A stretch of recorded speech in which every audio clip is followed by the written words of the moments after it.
Karnataka Cricket Association from my younger days. That's all. I don't have time. Though I had offers to be a part of the management, I have not gone to any this one. I don't have time for my own education institution. I have resigned and left it to my other family members to take care of it. Why I need RCB? Even I don't drink the Royal Challenge also. Not a madman. ನನಗೆ RCB ಬೇಕೆ. ನಾನು royal challenge ಕೂಡ ಕುಡಿಯಲ್ಲ.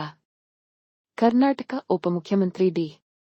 Shivakumar RCB ಖರೀದಿಸುವ ಬಗ್ಗೆ ಹಬ್ಬಿದ ವದಂತಿಗೆ ಸ್ಫೋಟಕ ಉತ್ತರ ಕೊಟ್ಟಿದ್ದಾರೆ.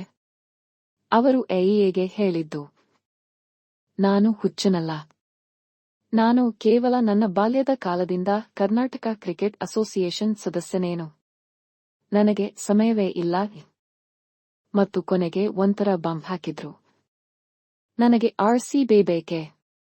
ನಾನು ರಾಯಲ್ ಚಾಲೆಂಜ್ ಕೂಡ ಕುಡಿಯಲ್ಲ. ಚರ್ಚೆಗೆ ಬ್ರೇಕ್ ಹಾಕಿದ್ರು ಡಾಕ್ಟರ್ ಶಿವಕುಮಾರ್, ಅದು ಕೂಡ ಸ್ಟೈಲ್ನಲ್ಲೇ.